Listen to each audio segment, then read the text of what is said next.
राजा विक्रमादित्य के गुणों का बखान करने के लिए उनके सिंहासन से इस बार तीसरी पुतली निकलती है। वह राजा भोज को विक्रमादित्य की भाग्य और पुरुषार्थ की कहानी सुनाती है, जो इस प्रकार है। एक बार भाग्य और पुरुषार्थ के बीच इस बात को लेकर बहस हुई कि उन दोनों में सबसे बड़ा कौन है। भाग्य ने कहा कि हर किसी को जो भी मिलता है वह भाग्य से ही मिलता है।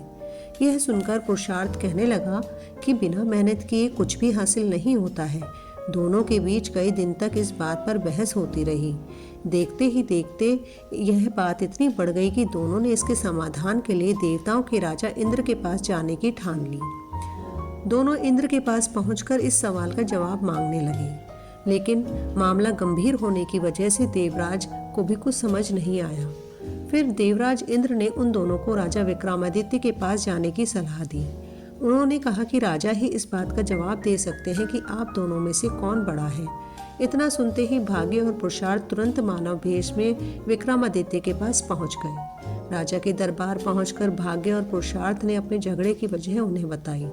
उस वक्त विक्रमादित्य को भी इसका कोई उचित जवाब नहीं सूझा। तब राजा ने दोनों से 6 महीने का समय मांगा। इस दौरान भाग्य और पुरुषार्थ के सवाल का उन्हें कोई जवाब समझ नहीं आता। तब राजा सही जवाब की तलाश में अपने राज्य में जनता के बीच सामान्य नागरिक का भेष बनाकर घूमने लगते हैं। राजा को काफी कोशिश के बाद भी अपने राज्य में इस बात का सही जवाब नहीं मिलता। फिर राजा भेष बदलकर दूसरे राज्य में जाने का फैसला लेते हैं।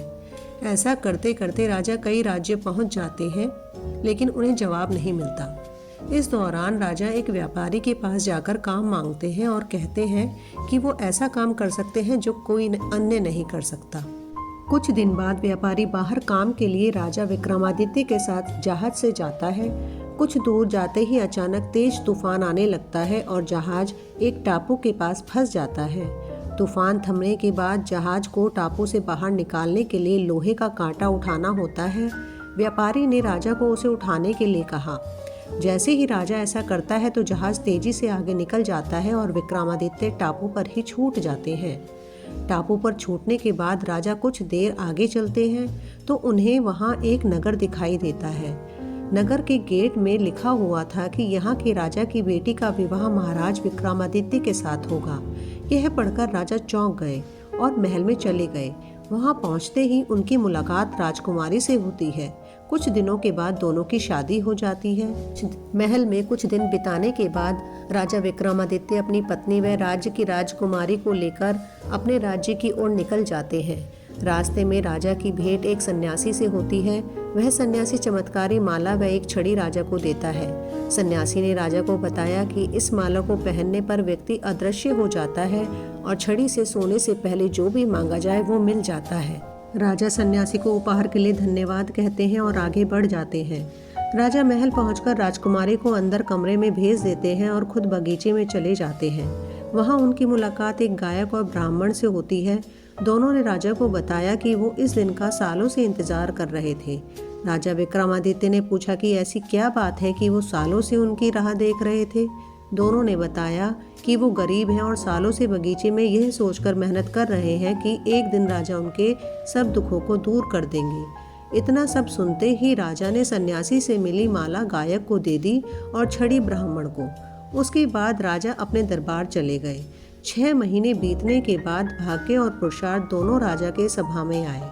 विक्रमादित्य उन दोनों को बीते 6 महीने की सभी घटनाएं सुनाते हैं।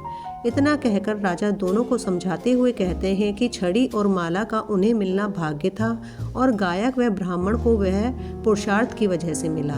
इसी वजह से भाग्य और पुरुषार्थ दोनों एक दूसरे के पूरक हैं। इसमें कोई छोटा या बड़ा नहीं हो सकता है। दोनों राजा का यह जवाब सुनकर संतुष्ट होकर और वहां से चले गए। इतनी कहानी सुनाकर पुतली राजा विक्रमादित्य के सिंहासन से उड़ जाती है। इस कहानी से यह सीख मिलती है कि कोई भी बड़ा और छोटा नहीं होता। हर चीज और हर कर्म का अपना महत्व होता है। इस प्रकार तीसरे दिन भी राजा सिंहासन पर नहीं बैठ पाता है और सिंहासन से तीसरी पुतली भी उड़ जाती है।